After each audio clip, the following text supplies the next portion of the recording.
Ya, sekali lagi Salve, selamat datang, selamat malam Pater, selamat malam teman-teman semua yang selalu setia hadir di Zoom kita ya, Zoom Epifani untuk terus memperdalam dan memperkaya iman kita dengan pengajaran-pengajaran yang nanti dibawakan oleh Romo Cafe. Malam hari ini kita akan berbicara tentang tema kita pandangan dari Pop Prancis ya, gereja dalam sudut pandang Pop Prancis yang kita tahu bersama, semoga arwah beliau diterima. Saat ini sudah berbahagia dengan para kudus di surga, sudah meninggal hari Senin kemarin. Tapi kita akan membahas tentang bagaimana sih gereja dalam sudut pandang Pop Prancis supaya kita lebih paham mengenai perkembangan gereja zaman sekarang di sudut pandang Paus yang eh, terakhir 266 ini. Waktu dan tempat dipersilakan kepada Romo Patar. Oke, Eh, kita juga berdoa untuk keselamatan kekal dari Paus ya. Teman-teman, semoga arwahnya diterima di sisi Bapa sesuai dengan amal baktinya. Atau seperti kata Paulus kepada Timoteus, kepada 2 Timoteus 1 ayat 16-18, ketika berdoa kepada Tuhan untuk keselamatan Onesiphorus. Di dalam ayat 18 dikatakan, semoga kasih karunia diberikan kepada Onesiphorus pada harinya yang besar, harinya Tuhan, hari kita menghadap tahta pengadilan Allah, karena begitu banyak pekerjaannya, perbuatan baiknya yang dia lakukan di Efesus, engkau pun tahu itu, Timotius. Maksudnya, eh, demikian pun harapan untuk maaf ya, macam mau flu lagi, kehidupan kekal untuk paus kita tercinta ini. Teman-teman, saudara dan saudariku yang terkasih, eh, mulai dengan hal ini. Sofi, engkau buka kisah 17 ya. Buka kisah 17. Mulai dari ayat 1. Kita mulai dengan pengantarnya di situ ya. Beri 10 menit untuk bagaimana Paulus berhadapan dengan dua situasi. Orang yang tahu kitab suci, yang situasi kedua, orang yang tidak mengenal kitab suci. Apa yang harus dibuat oleh Paulus? Oke, silakan. Kisah Para Rasul Pak bab 17 dengan judul berikut Keributan di Tesalonika. Paulus dan Silas mengambil jalan melalui Amfipolis dan Apolonia dan tiba di Tesalonika. Di situ ada sebuah rumah ibadat orang Yahudi. Seperti biasa, Paulus masuk ke Paulus masuk ke rumah ibadat itu. 3 hari Sabat berturut-turut ia membicarakan dengan mereka bagian-bagian Ah, dari Sofi, kitab suci. tahan dulu. Diterjemahkan sebagai membicarakan. Terjemahan aslinya adalah berdebat. Eh, ada yang edisi lain, teman-teman, kitab suci. Sofi, engkau punya edisi apa itu?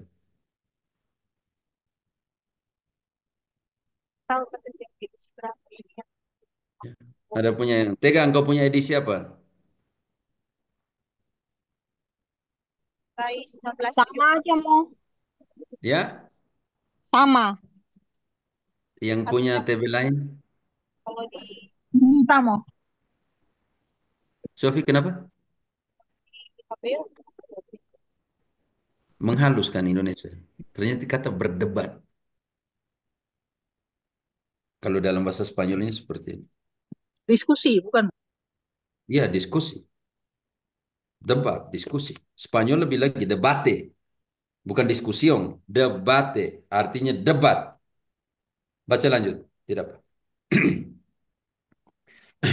ayat 2 seperti biasa. Sofi, jangan pakai ayat 2 nanti lama. Langsung saya tidur. Tidak usah cemas itu. Mau ganti ke apa? Ngomong. Enggak, baca lanjut tapi jangan sebut ayat 2 ayat 3 di sini. Langsung, langsung, oke? Tetap di Alkitab yang lain itu ya, Romo. Di Nah, yang engkau baca tadi. hadisnya masa kini. Di yang engkau baca. Seperti biasa, Paulus masuk ke rumah ibadat itu. 3 hari Sabat berturut-turut ia membicarakan dengan mereka bagian-bagian dari kitab suci. Ia menerangkannya kepada mereka dan menunjukkan bahwa Mesias harus menderita dan bangkit dari antara orang mati. Lalu ia berkata, inilah Mesias, yaitu Yesus, yang kuberitakan kepadamu. Mana bisa? Mana bisa? Teman-teman yang masuk langsung mute ya. Beberapa Konsentrasi. Setelah beber, dia ajar, setelah dia ajar apa yang terjadi? Setelah dia debat, diskusi apa yang terjadi ayat 4. beberapa orang dari mereka menjadi yakin dan menggabungkan diri dengan Paulus dan Silas, dan juga Di situ tidak sejumlah. dikatakan setelah, tahan dulu, Sofi pelan-pelan. Di sana tidak dikatakan setelah mereka mendengar dan percaya mereka pergi membangun denominasi. Bergabung koinonia dengan Paulus dan Silas. Maaf dengan Silas, maaf dengan ya Paulus dan Silas. Di situ sudah jadi Paulus ya teman-teman. Masalah mata gua ini rusak. Oke, baca lanjut dikit. Saya hidupkan listrik ya. Beberapa orang dari mereka menjadi yakin dan menggabungkan diri dengan Paulus dan Silas, dan juga sejumlah orang besar dan juga sejumlah besar orang Yunani yang takut kepada Allah dan tidak Tahan. sedikit. Semua jumlah besar bergabung. Kalau itu buat apa bergabung kalau begitu? Kalau semua keselamatan di luar juga ada yang begitu. Kalau begitu buat apa bergabung kalau itu? Dan sejumlah besar orang, lanjut dulu. Yunani Hmm, yang lanjut. takut kepada Allah dan tidak sedikit perempuan-perempuan terkemuka. Tetapi orang-orang Yahudi menjadi iri hati dan Ini nih dengan orang yang kenal kitab suci ini jadi iri hati. Ini nih apa yang mereka buat kepada Paulus. Lanjut. dibantu oleh beberapa penjahat dari antara petualang-petualang di pasar, mereka mengadakan keributan dan mengacau kota itu. Mereka menyerbu rumah Yason dengan maksud untuk menghadapkan Paulus dan Silas kepada sidang rakyat. Tetapi ketika mereka tidak menemukan keduanya, mereka menyeret Yason dan beberapa saudara ke hadapan pembesar-pembesar kota sambil berteriak, katanya, orang-orang yang mengacaukan seluruh dunia telah datang juga kemari, dan Yason menerima mereka menumpang di rumahnya. Mereka semua bertindak melawan ketetapan Kaisar dengan mengatakan bahwa ada seorang raja lain, yaitu Yesus. Oke, Ketika sekarang mereka buat informasi beda. Oke, karena banyak orang mulai percaya dan masuk dan bergabung dengan Silas dan Paulus, apa yang terjadi di sana? Orang Yahudi yang kenal kitab suci mulai mengadakan persekusi. Tetapi Paulus itu hebat. Ayat 10 selanjutnya. Dia pergi lagi, pergi ke tempat lain, mewartakan lagi. Ada relativisme, ada yang menentang, jangan ajarkan itu. Kami baik-baik saja di agama lain ini seperti itu dalam pengertian itu. Tapi Paulus ditantang, ditantang dan dihakimi karena persoalan lain, bukan lagi persoalan pengajaran, melainkan persoalan mereka mengatakan bahwa ada raja lain lagi. Seperti mereka bunuh Yesus karena itu juga. Dia memproklamasi sebagai raja dan itu menentang imperator atau menentang kaisar. Tetapi ayat 10-nya apa yang dibuat oleh Paulus? Teman-teman. ayat 10 masuk dalam perikop yang berbeda, Paulus dan Silas di Berea. Tetapi pada malam Apakah itu dia juga masuk di segera sinagoga lagi atau tidak? Lihat nanti. Tetapi pada malam itu juga segera saudara-saudara di situ menyuruh Paulus dan Silas berangkat ke Berea. Setibanya di situ, pergilah mereka ke rumah ibadat orang Yahudi. Orang-orang Yahudi di kota itu lebih baik hatinya daripada orang Konsentrasi. Orang-orang Yahudi di Berea lebih baik hatinya. Ini loh, hebat. Tentang Tesalonika. Lebih baik hatinya, lanjut. daripada orang-orang Yahudi di Tesalonika, karena mereka menerima firman itu dengan segala kerelaan hati.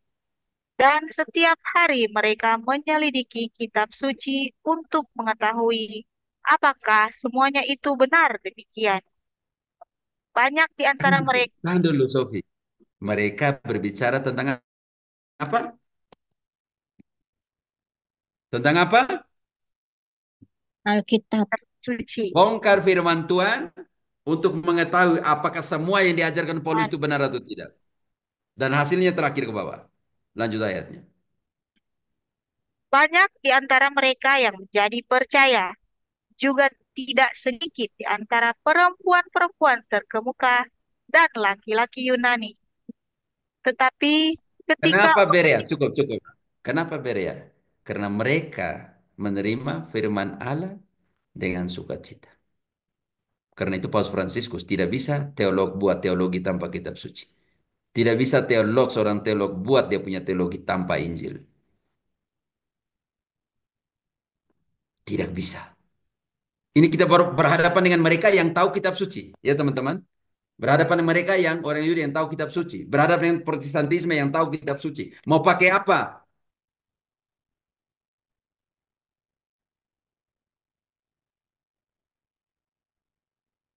Belajar kitab suci Katolik yang ada di sini. Jangan di room. Kitab suci mulai baku tolak satu sama lain.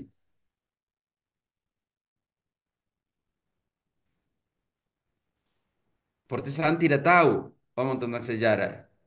Tidak tahu KGK. Tidak tahu kanon. Tidak tahu tradisi. Hilangkan semuanya itu. Lalu kalau Katolik tidak belajar kitab suci, bagaimana mempertanggungjawabkan iman? Yang mayoritas yang masuk ke room-room kita yang di pewartaan itu Protestan. Dan kalau kita membaca kitab suci baku tolak satu sama lain. Ini Paulus berhadapan dengan itu. Sekarang dia berhadapan dengan orang yang tidak punya kitab suci. Ayat 24-nya. Dari 18. Tidak usah baca perikop langsung ayatnya ya, Sofi. Saya ya, ajarkan engkau berbeda di Katolik dengan di Protestan, oke?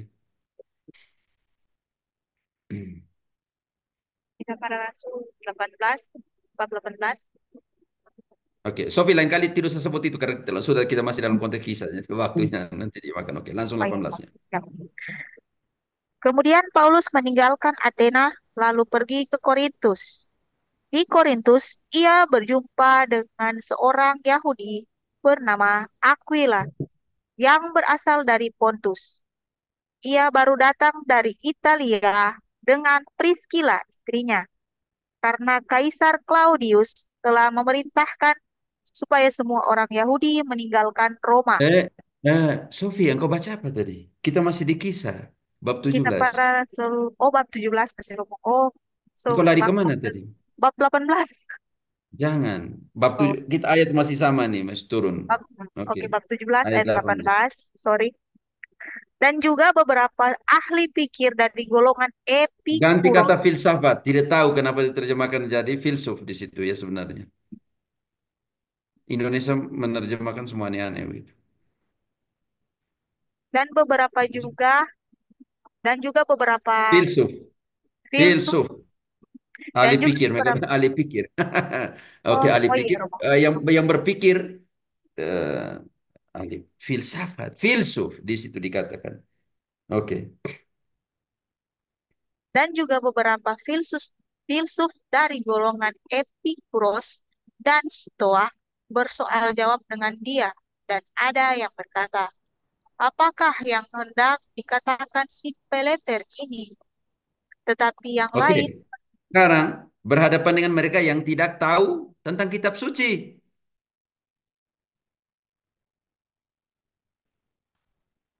Bangsa-bangsa yang tidak mengenal hukum Taurat.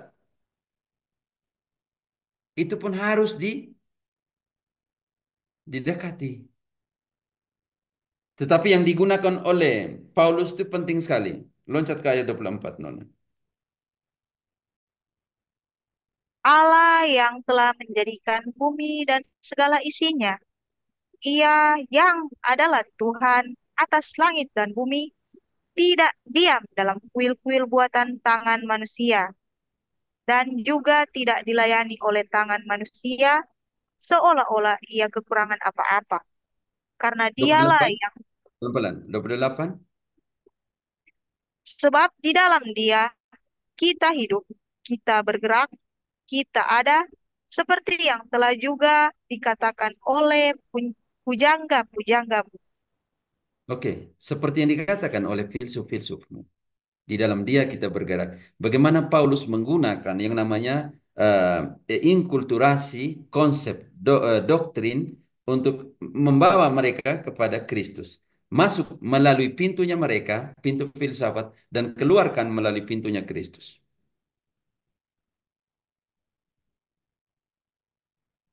Yang kita hadapan mereka ini, yang setiap hari yang di room kita ini, Pankrasio, mereka yang dari sebelah, yang tidak mengenal hukum Taurat, yang tidak punya kitab suci, atau mereka yang ada kitab suci.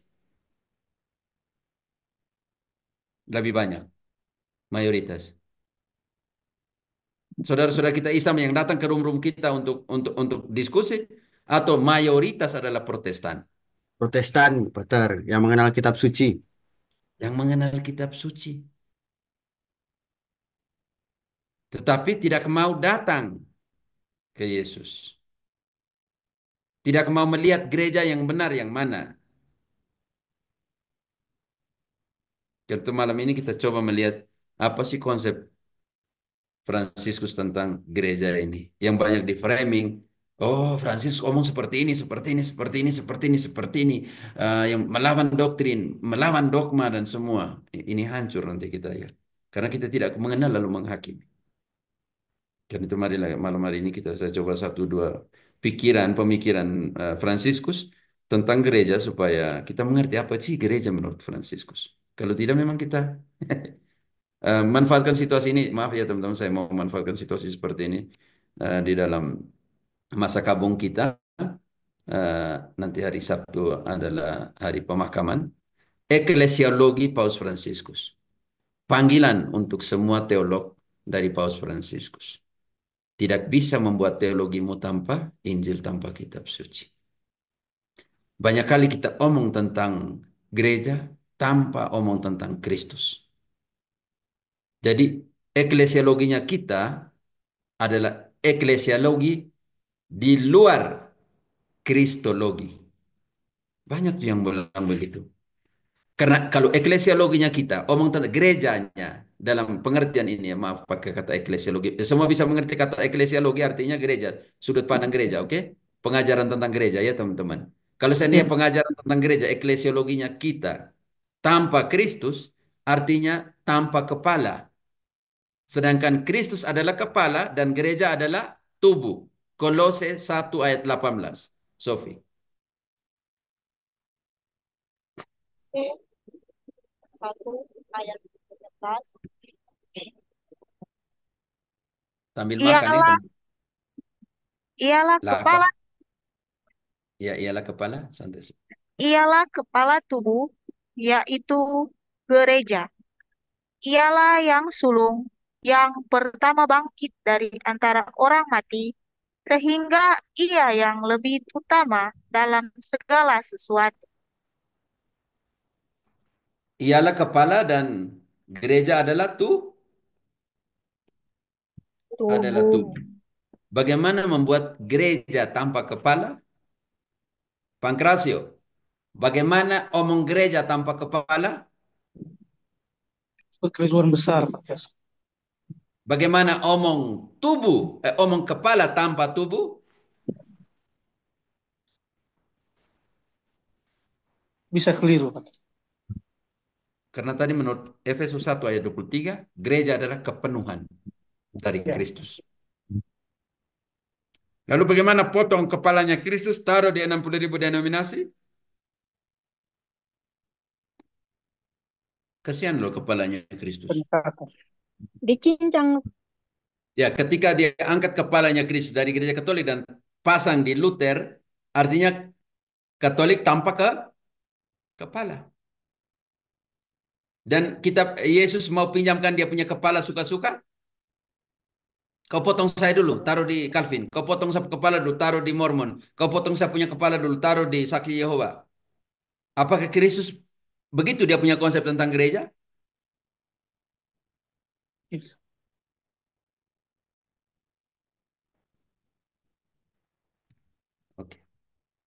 Eklesiologi Paus Fransiskus, omong tentang gereja. Makanya Fransiskus menekankan, tidak bisa omong tentang gereja tanpa kepala. Di dalam konsep seperti ini, konsep ketika dia 13 Maret 2013, 13 dia menerima mandat sebagai paus, dari kata pertamanya, mengarahkan kita ke sebuah renovasi misi. Saya lebih memilih gereja yang terluka, gereja yang punya yang mengalami kecelakaan, gereja yang berdebu dan berlumpur demi evangelisasi daripada gereja yang berdiam di dalam kenyamanannya. Saya memilih gereja yang beraksi, yang keluar daripada fosilisasi gereja karena kenyamanannya. Renovasi misi dilakukan melalui proses. Teman-teman, dulu proses nulidat perkawinan itu prosesnya panjang. Paus Fransiskus memotong itu proses. Desentralisasi proses yang ke Vatikan kepada keuskupan, memperkuat tribunal eklesiastika yang ada di keuskupan-keuskupan. Pengadilan Katolik di ada keuskupan-keuskupan diperkuat di situ. Prosesnya. Jangan sampai kita mengurung proses keselamatan orang dalam pengertian ini. Renovasi misi ya teman-teman. Pembaharuan dalam pengertian ini. Renovasi artinya pembaharuan misi. Misi keluar. Kalau selama ini kita masih di dalam saja. Terkurung di dalam struktur yang mematikan di dalam ini. Nanti kita sampai kepada reformasi organisasi ya. Reformasi struktur yang diharapkan seperti itu. Misi keluar, gereja jangan rasa nyaman dengan apa yang terjadi. Kalau rasa nyaman berarti kita bilang, kita relativisme, ya sudah. Mewartakan, tidak mewartakan sama saja. Mau omong tentang kebenaran, sama saja. Karena apa? Kalau kita omong tentang kebenaran, yang sebelah sana sakit. Sedangkan Paulus bilang begini, di dalam Galatia 4 ayat 16, Sofi. Maaf ya teman-teman, sambil makanlah. Kita santai-santai dulu. Toh, teman-teman jangan marah ya, lapar nih. Sofi, Galatia 4, Lanjut, Pater. Galatia Galatia 4 4 16. ayat 16. Apakah dengan mengatakan kebenaran kepadamu, aku telah menjadi musuhmu? Orang tidak mau jadi musuh kan, Pankrasio? Semua masuk ke zona aman. Tidak mau misi keluar. Paus Fransiskus menunjukkannya itu sejak hari pertama. Dia pergi Pekan Suci, dia pergi Kamis Putih di penjara. Dia pergi cium kaki para tawanan. Dia pergi cium kaki yang punya lepra. Dia cium kaki presiden dari Afrika yang hanya untuk tuntut perdamaian di sana. Jangan lagi ada pertumpahan darah.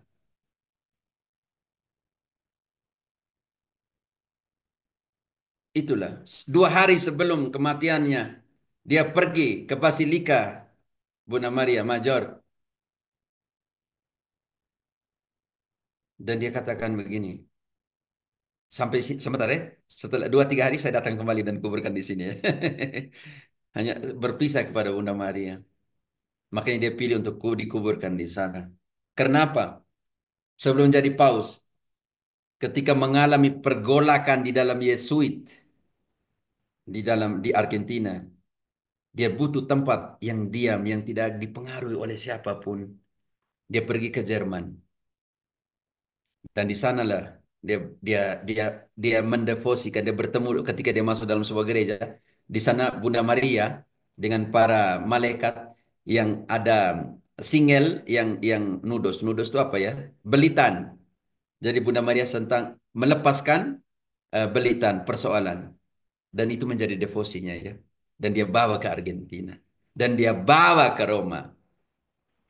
Minta Bunda Maria, intersesi Bunda Maria untuk menyelesaikan persoalan-persoalan gereja. Dan ketika dia menerima dari Benediktus, dia menerima dengan persoalan besar dalam gereja. Krisis intern dalam gereja. Dan devosinya kepada Bunda Maria sangat kuat. Maka dia memilih devosi Bunda Maria. Bunda Maria des, desna, desna, des, des, desata nudos. Artinya Bunda Maria eh, membuka nudos itu, belitan dalam pengertian itu. Itu jadi fungsinya. Di dalam proses misi keluar itu. Keluar. Pastoran harus terbuka 24 jam untuk menerima mereka, untuk didengarkan. Jangan tertutup. Dia omong begini.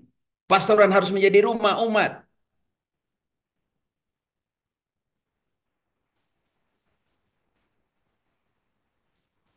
Kata-katanya hebat. Maksudnya kadang orang tidak lihat itu. Orang lihat kritik lah, liturgi lah, apalah semuanya.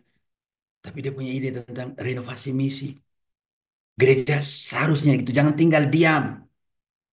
Dan Pater dalam misi keluar ini, dia mengangkat Pater Luis Toro dari Venezuela sebagai misionaris belas kasih Allah. Dan itu saya punya guru ya, apologet hebat Amerika Latin. Nanti teman-teman bisa buka buka Luis Toro, Pater Luis Toro itu saya punya guru. Dan dia debat dengan pendeta-pendeta dan mengembalikan semua konsep yang pernah di sana di Protestantisme dan kembali kepada kekatolikan hanya dengan kitab suci di tangan. Maka dia menjadi contoh ya, contoh di dalam apologetika saya, Luis Toro ya. Pater Amatuli yang di orang Italia yang ada di Bolivia sudah meninggal. Dan itu dua guru besar yang saya belajar dari mereka dari tahun 2010-2011 ya.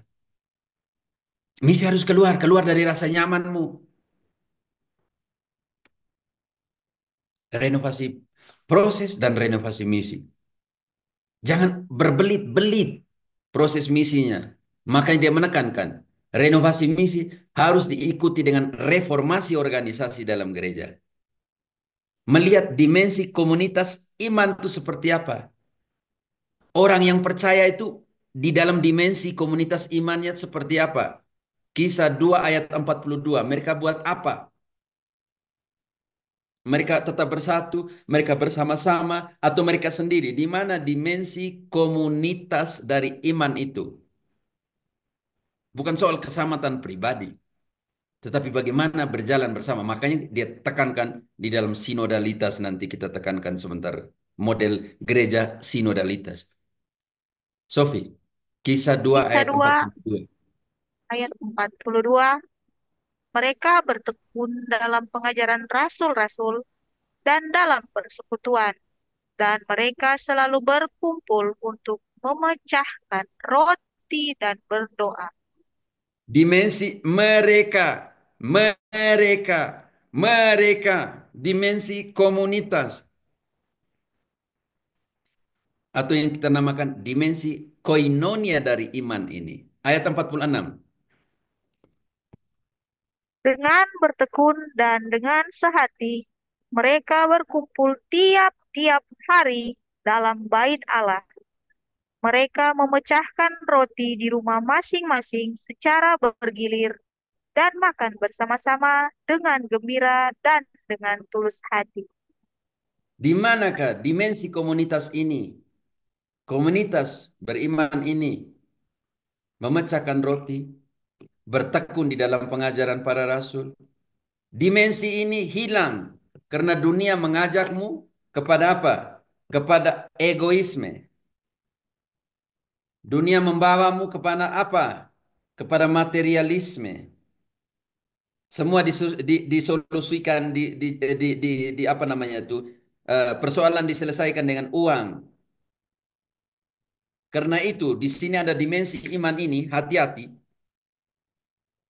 Dia menekankan panggilan itu gratis dan profesi itu menuntut gaji. Banyak kehidupan membiara sudah lebih ke sana di sebelah ya, yang melihat panggilan pewartaan sebagai sebuah profesi. Karena engkau adalah profesi dan profesional, maka engkau menuntut gaji, menuntut bayaran, seperti yang dibuat oleh saudara-saudara sebelah. Tetapi panggilan, vocation, itu beda dengan profesion.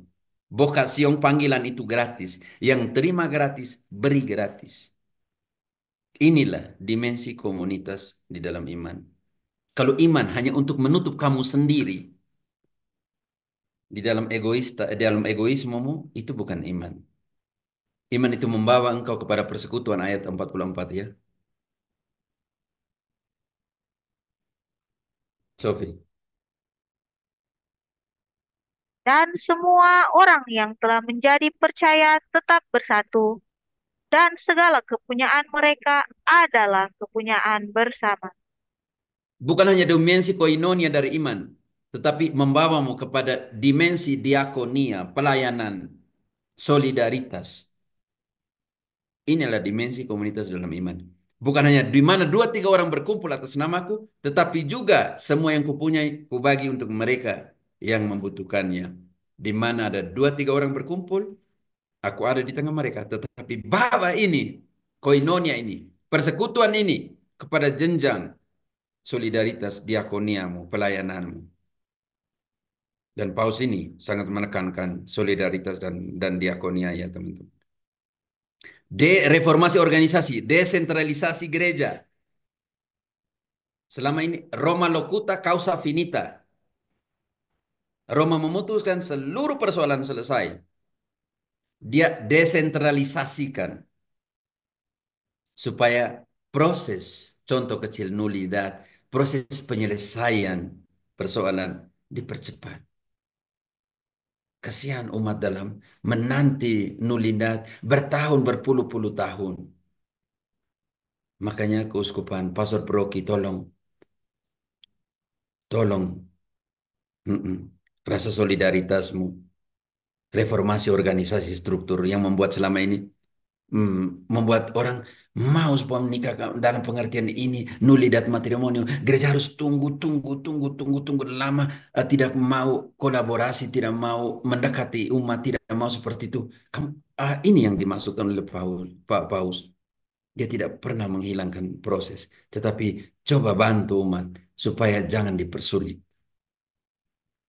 Dan yang ketiga, nanti sebentar kita lihat, ruang yang lebih besar untuk partisipasi. Ketika dia buat sebuah kritik terhadap para politikus, dia bilang gereja, kita pimpinan gereja, gembala, bukanlah politikus yang selalu mengatakan untuk rakyat, tetapi tidak pernah bersama dengan rakyat.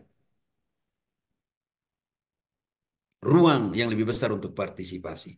Makanya saya kagum awam-awam di dalam proses evangelisasi lewat TikTok, media digital. Tetapi di dalam dekret tentang yang lama dan yang baru, Nuevo y Viejo, di dalam Novo y Viejo dalam dekret suratnya 28 Januari tahun ini, 28 Januari 2025 tentang AI, tentang artificial intelligence, dia bilang butuh hati, butuh mata hati. Karena itu semoga para pewarta Katolik di online, di dunia digital, dunia maya juga mendapatkan aksesoria dalam pengertian ada moderatornya dari KWI, ada pendampingannya, ada penemanannya, berjalan bersama di dalam benua ini. Saya selalu ingat katekis saya ketika saya bekerja, ketika waktu masih menjabat sebagai sekretaris misi di Kolombia, dan dia ketika kami merayakan Minggu Misi, dia persembahan itu eh, internet, gambar internet WiFi itu saya kaget ya. Dia bilang begini dalam seruan hati dari awam, hanya kami yang ada di dunia, di benua baru ini, benua maya ini, benua digital ini. Sedangkan misionaris Romo-Romo tidak suka ke sana. Kami merasa sendiri. Saya langsung terpukul ya. Ya benar. Karena berapa orang di TikTok tiap hari, berapa orang di YouTube tiap hari, berapa orang di Instagram, berapa orang di Facebook setiap hari. Kalau kita tidak masuk ke sana, bagaimana? Makanya dia bilang ruang untuk lebih besar untuk partisipasi. Saya mengagum benar awam-awam yang ada di TikTok. Walaupun dalam hati harus punya mimpi supaya ada orang yang mendampingi mereka, menemani mereka dalam proses ini. Oke teman-teman, ini kira-kira rangkuman umum dari kacamata sudut pandang Fransiskus terhadap gereja, renovasi misi dan reforma organisasi yang ada di dalam. Jangan mempersulit umat. Ya, lihat sedikit dia punya senyum ya. Ini tukang senyum ini. Fransiskus senyum sampai dia mau mati juga harus senyum, oke? Oke, teman-teman. Prinsip yang mengikat ya. Oke, prinsip yang mengikat renovasi dan misi tadi ya. Yang pertama, waktu lebih besar dari ruang. Artinya apa? Jangan sampai kita menutup ruang, sedangkan waktu itu dia bergulir terus. Nah, yang ini yang kita namanya kalau dalam bahasa Spanyol dia bilang pastoral ini cuadramiento, encuadramiento, menutup orang dalam segi empat ini ya teman-teman, menutup orang dalam segi empat ini. Engkau sudah di sini, engkau tidak bisa keluar dari sini. Jadi waktu dia ditutup di dalam ruangan seperti ini. Makanya dia bilang waktu lebih besar dari ruang. Kita menutup ruang ini, menutup ruang partisipasi, nanti bagaimana? Waktu berguling terus. Kita mau tunggu sampai kapan? Kita mau tunggu sampai kapan? Saya tidak mau katakan ini progresif dan tidak. Ternyata dalam kenyataan setiap hari seperti ini. Contohnya, Pankrasio. Engkau minta maaf kepada istrimu, engkau bilang begini, "Hi, besok baru saya minta maaf kah?" Nanti setelah engkau sampai besok dulu, engkau bilang, besok lagi. Kapan? Berarti waktu berjalan terus. Tapi minta maafnya kapan? Ya, Kita bilang, oke lah, besok buat program ini. Sampai besok bilang, besok lagi. Jadi eh, kita menutup waktu itu dalam ruang, sedangkan waktu dia berjalan terus. Banyak terjadi di gereja seperti itu. Persatuan menang atas konflik ya teman-teman. Bisa lihat ini ada fotonya jadi. Persatuan menang atas konflik. Berapa kali konflik di dalam gereja intern antara dewan paroki dengan umat, umat dengan kelompok OMK, dengan ini pastoral Legio Maria, karismatik dengan Legio Maria dan semua. Kita ini lebih penting mana nih? Konflik atau persekutuan atau persatuan?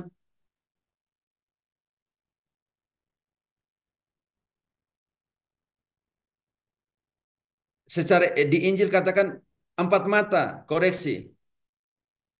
Bahwa dua tidak saksi. Yang keempat bawa ke gereja. Di Matius 18, 15 sampai dengan 17. Kita punya koreksi ini, koreksi di media massa.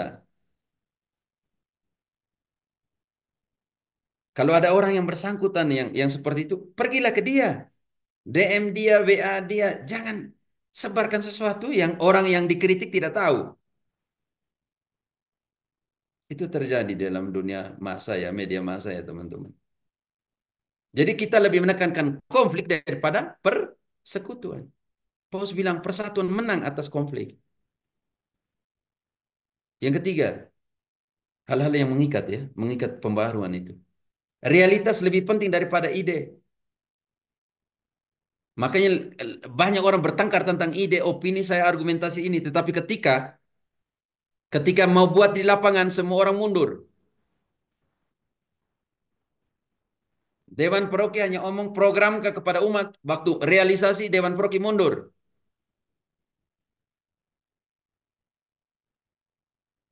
Bukannya Dewan Paroki, pastor-pastor juga ya. Banyak ide untuk pembaruan. Tetapi ketika berhadapan dengan realita, ini jadi persoalan. Dia menekan teologi, eklesiologi umat. Eklesiologi umat. Gereja dari umat. Dia menekankan itu. Artinya umat dengan dia punya realita, dengan dia punya kebutuhan. Di dalam homili dia menekankan, homilimu para imam harus menjawab kebutuhan umat.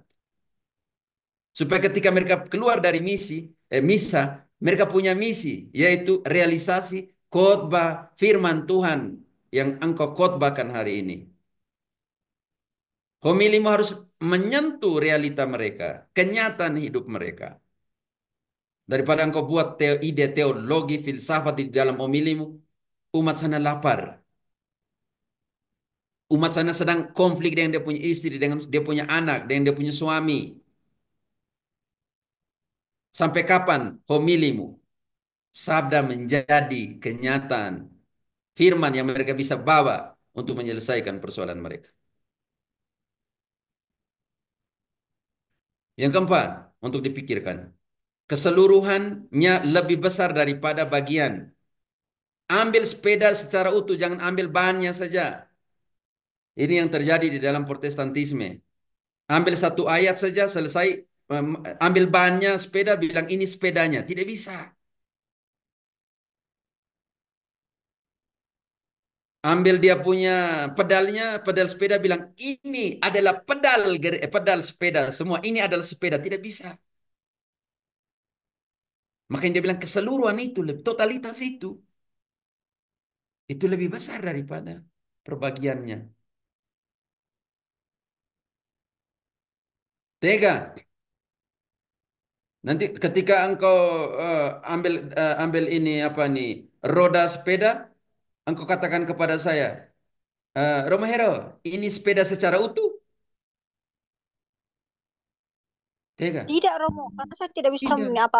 pakai sepeda satu roda saja untuk berjalan naik sepeda. Iya, seperti itu. Ini Paus tekankan. Franciscus tekankan. Keseluruhan itu lebih besar, lebih penting daripada bagian itu. Ambil semua sepeda itu.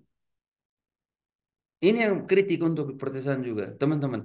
Comot satu, yang mati-matian KGK 847 tidak menutup semua katekismus keseluruhannya. Yang dengan Islam hanya mati-matian 841. Yang dengan Protestan yang lahir di sana mati-matian 818. Menutup semua bahwa setelah 818 ada 819, apa 121 tentang kriteria ekumenis dan semua. Orang hanya lihat situ. Ini yang Paus bilang, ini kita dijebak di dalam, ambil bannya ban satu motor, bilang ini semua ini adalah keseluruhan dari motor. Tidak bisa. Ini yang mengikat renovasi misi dan reforma struktur di dalam gereja atau reforma organisasi. Kriteria dalam aksi, teman-teman, tentang gereja ya. Dia bilang begini, kriteria untuk aksi gereja, nanti kita lihat sebentar rangkuman eklesiologinya dia ya. Sesuaikan dengan kabar baik, sesuaikan dengan Injil, sesuaikan dengan kitab suci. Makanya dia bilang, teolog yang membuat teologi tanpa kitab suci, kamu nih dari mana? Sedangkan firman itu menyokong semesta alam. Di Matius 4 ayat 4 katakan bahwa kita tidak bisa hidup dari roti saja, tetapi dari setiap firman yang keluar dari mulut Allah. Banyak teolog membuat teologinya tanpa kabar gembira, tanpa firman, tanpa kitab suci.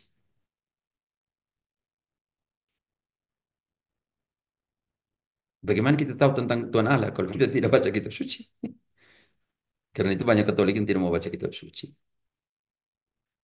Saya angkat topi untuk teman-teman Protestan untuk baca kitab suci walaupun mereka punya penafsiran itu yang harus diperbaiki. Kriteria untuk aksi eklesiologi, aksi gereja ini sesuai dengan tanda-tanda zaman.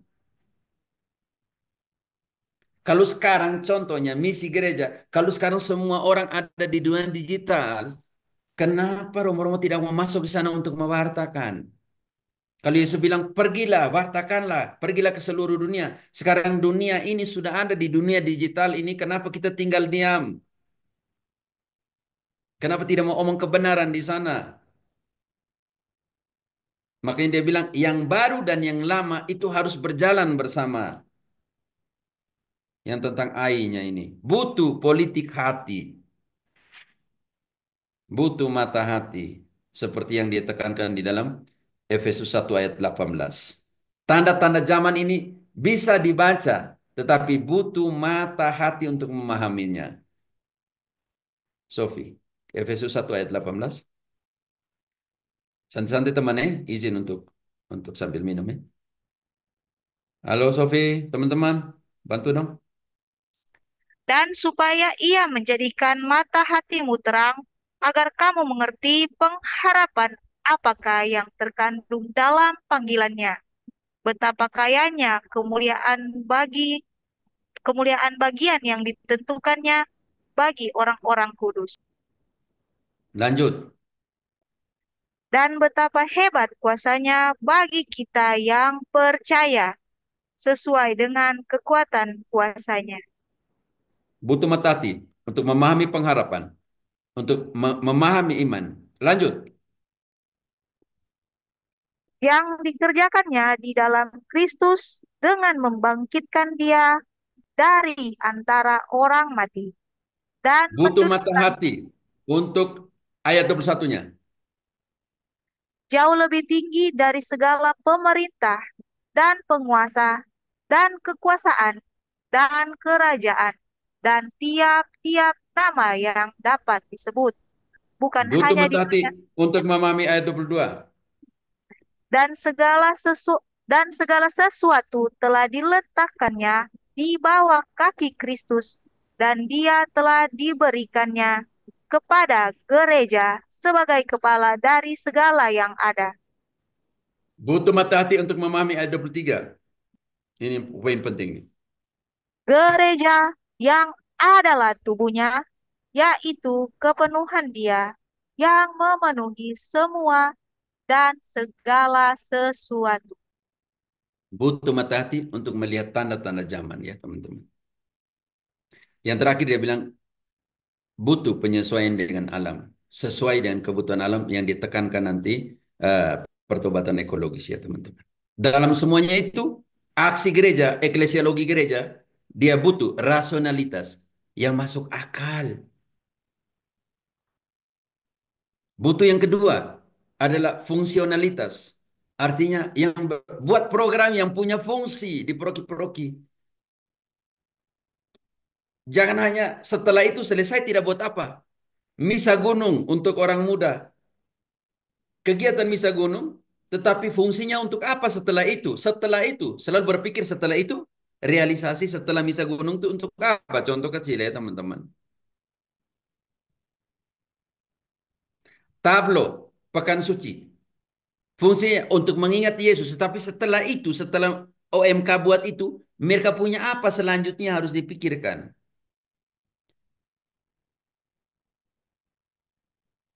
Kehidupan sakramen, pengudusan, kursus perkawinan. Tapi berpikirlah setelah itu ada tindak lanjut tidak? Contoh kecil, berapa proki yang ada di Indonesia? Contoh kecil ya, maaf, ngomong Indonesia karena untuk Indonesia ini. Berapa proki yang ada di Indonesia? Ada undangan untuk mereka yang tahun lalu menikah di gereja ini, di proki ini, kita ada rekoleksi, kita ada retret tanggal sekian. Menemani mereka dalam namanya pos sakramen perkawinan. Setelah itu kita buat apa? Fungsi kita setelah menikahkan mereka itu apa? Banyak pasutri mengalami persoalan hidup sendiri tanpa pendampingan dari gembala-gembala mereka. Aksi gereja di dalam gereja ini butuh aktualisasi dalam pengertian metode kerjanya. Kalau memang engkau pancing pada saat itu dengan cacing dan sekarang ikan tidak makan cacing, ganti cara pancingmu. Jangan pasang lagi ini apa namanya ini aktualisasi dan jangan pasang cacing lagi. Tidak bisa engkau pasang cacing untuk ikan di air tawar dengan pasang cacing yang sama untuk ikan di air laut. Tidak akan makankah ikan itu? Kalau seandainya ikan makan itu sekitar antara jam 4:05 pagi, 4:05 pagi, setelah itu dia akan makan lagi jam 4:05 sore, pergilah. Makan jam-jam itu, pergi pancing jam-jam itu. Kalau engkau pancing di atas 10 sampai jam 1, 2, ikan pasti tidak makan kah? Karena mereka jam makan itu. Latih juga. Lihat tanda-tanda alam. Paulus tuh dia pergi, yang kisah para Rasul 17, dia pergi seperti biasa, hari Sabtu, hari Sabat, orang Yahudi berkumpul. Dia pergi situ. Ini loh, ikan sementara makan tuh jam seperti ini. Mereka berkumpul jam seperti ini. Kemarin saya ada lihat VT di mana terjadi HKBP atau di mana yang pendeta merubah jam kultus. Itu pertengkaran hebat ya, saya rasa sedih juga ya. Di dalam semua itu butuh ketenangan. Dia punya pengalaman pribadi ketika dia pergi ke Jerman dan bertemu eh, dengan dirinya sendiri, dan ketika dia masuk gereja dan melihat Bunda Maria dengan para malaikat yang pelan-pelan membuka eh, tali yang terikat. Butuh ketenangan untuk menemukan itu. Gereja lebih tenang untuk memahami semua realita itu. Dia bilang menekankan kriteria yang namanya subsidiaritas. Tolong itu. Gereja-gereja yang yang mampu, jangan lupa bantu subsidi untuk gereja-gereja yang tidak mampu. Seperti yang dilakukan oleh gereja perdana. Hari Minggu mereka kumpulkan bantuan untuk diserahkan kepada Paulus yang digunakan untuk kebutuhan misi di gereja-gereja lain. Bukan denominasi, ya, gereja yang sama tapi tempat yang berbeda ya. Berapa kali misi subsidiaritas kita ini kepada saudara-saudara kita yang membutuhkan subsidi seperti ini. Saya tahu bahwa gereja, sekolah Katolik itu kualitasnya bagus, tetapi ada subsidi untuk anak-anak orang miskin untuk bisa studi di sana. Pertanyaan besar juga untuk kita. Berapa universitas Katolik yang lagi memberikan beasiswa untuk anak-anak miskin, orang-orang yang tidak mampu, atau minta maaf, harus bayar iuran untuk gereja? Hati-hati ya teman-teman. Yang berikut, sinodalitas. Berjalan bersama. Yang Paus Franciscus tekankan sinodalitas ini dalam 3 konsep. Yang pertama, gereja berjalan di dalam misi. Gereja berjalan di dalam partisipasi. Dan gereja berjalan di dalam komunitas. Jangan jalan sendiri. Berjalan bersama, sinodalitas. Berjalan bersama dalam misi. Berjalan bersama dalam partisipasi. Dan berjalan bersama dalam komunitas. Kita untuk aksi gereja harus berpikir bahwa aksi Katolik, totalitas, universalitas, dan harus dihandle secara profesionalisme sekarang ini. Nanti sebentar saya sentuh di dalam kriteria kepemimpinan untuk konsep gereja ini. Karena itu, saudara dan saudariku, sesuai dengan kabar gembira, kembali kepada kitab suci, sesuai dengan tanda-tanda zaman, sesuai dengan kebutuhan alam. Lihat situasi, apa yang terjadi di dunia ini. Makanya harus dihandle dengan secara rasional, secara melihat fungsinya seperti apa. Contoh kecil ya, kalau tasnya itu fungsinya untuk bawa sesuatu, walaupun ada perbedaan harga. Contohnya, Sophie, buka mic-mu. Tasmu itu, yang kau bawa tas ke gereja untuk apa? Tas tangan itu. Isi puji syukur, Romo. Oke, isi puji syukur. Tas yang harganya 1 juta dengan harganya 100.000, dia punya fungsi sama? Sama, Romo. Lalu kenapa engkau beli yang 1 juta? Kualitas. Di kualitas, tapi fungsinya? Sama tetapi. Tetap. Tapi fungsinya sama. Ini yang maksudnya, Paus kira begini, fungsinya sama, tetapi kenapa kita melihat mahalnya daripada fungsinya?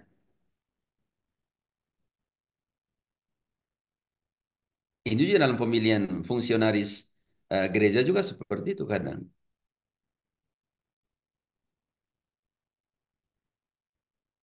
Kalau dia bisa memainkan peran, fungsi, kenapa kita tidak percayakan? Orang muda, kita hanya melihat orang muda sebagai eh, untuk memboroskan uang-uang gereja. Tapi kita tidak pernah melihat orang muda sebagai potensi untuk melanjutkan gereja. Karena itu setiap kali kegiatan orang muda kita acuh tak acuh, karena itu hanya untuk kasih habis uang gereja. Ternyata yang melanjutkan gereja itu siapa nanti? Kita yang akan mati atau mereka yang barusan mulai hidup ini? Ini teman-teman, ini model gereja yang ditawarkan oleh Fransiskus ya.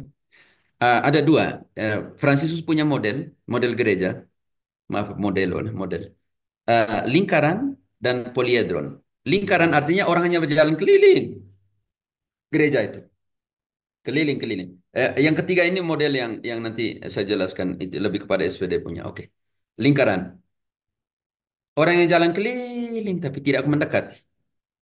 Sedangkan poliedron, Paus Fransiskus punya ini, lihat titik-titik itu. Semua orang ada di titik-titik itu.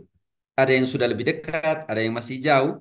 Tetapi semua orang berpartisipasi agar model ini berfungsi. Sedangkan di lingkaran, hanya lingkar saja, jalan keliling lingkaran, keliling gereja itu, tidak mau masuk ke sana.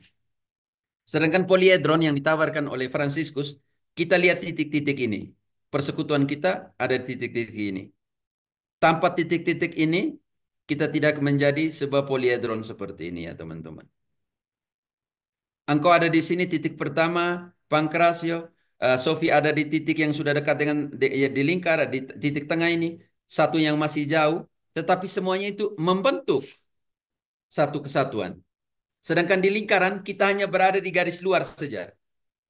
Di dalam, jadi gereja acu tak acu. Ah, biar toh, bukan Samaritan ya, bukan gereja Samaritan yang pergi ke sana.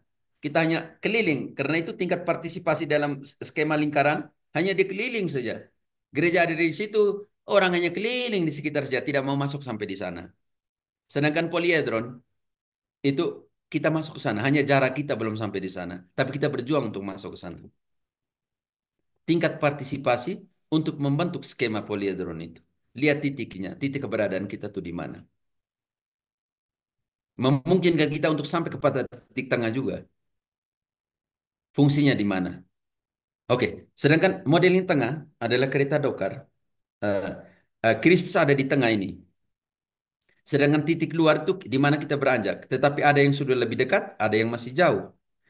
Ingat bahwa contoh kecil Pankrasio. Engkau ada di titik satu, saya ada di titik dua yang di luar ya. Tetapi semua kita mau masuk ke titik tengah ini. Bagaimana jarak titik satu ke titik dua? Pasti jauh teman-teman. Pasti sangat jauh. Sebentar saya pakai gambar ya. Oke. Di sini Pankrasio. Di sini Sofi. Bisa lihat kah teman-teman? Di sini Bisa, Pater. Michael. Di sini Jimmy. Oke, berapa jarak Jimmy ke Pankrasio? Pankrasio, kira-kira sentimeter. 2, Pater. 2 Dua. titik. Jarak dari Pankrasio ke Sofi? 1. Satu. Sofi ke Michael? 2 titik, Dua. Pater. Ketika kalian berjalan ke dalam, Pankrasio di sini, sudah masuk di sini. Sofi sudah di sini. Michael sudah di sini. Jimmy sudah di sini. Pertanyaan saya, jarak yang di dalam ini, Jimmy ke Pankrasio berapa meter? Berapa sentimeter? Yang ini, yang garis tengah ini. Kira-kira berapa sentimeter di sini? Di sana 2, di sini 0, Pater. pasang. Ya? Semakin dekat. Oke, 1 lah di sini. Dari Pankrasio ke Sofi 0,5. Oh, Oke. Dari Sofi ke Michael 1. Waktu mereka masih di luar, jauh dari yang di tengah, nama apa ini ya? Yang di tengah ini. Ini namanya apa ini? Kalau di motor atau di dokar. as atau poros. Namanya poros. Kalau jauh dari poros ini, jauh juga jarak antara mereka. Lihat aja nih. Jauh. Tapi makin dekat ke poros, jarak antara mereka makin, Makin dekat. ini yang dinamakan Paulus bilang begitu. Walaupun semua orang berjuang, oh masih di sini, dia masih di belakang, dia sudah di depan. Ini yang SVD analisa, Pater satu dari Brasil, dia bilang begini. Makin jauh dari poros, makin jauh dari Kristus, dalam waktu yang sama kita makin jauh dari, bayangkan dia makin jauh dari Kristus, Jimmy makin ke sini, Pankrasio makin ke atas. Artinya makin jauh dari satu sama lain. Tetapi kalau makin ke poros ini makin dekat dengan Yesus, dalam waktu yang sama makin dekat dengan satu sama lain. Satu sama lain.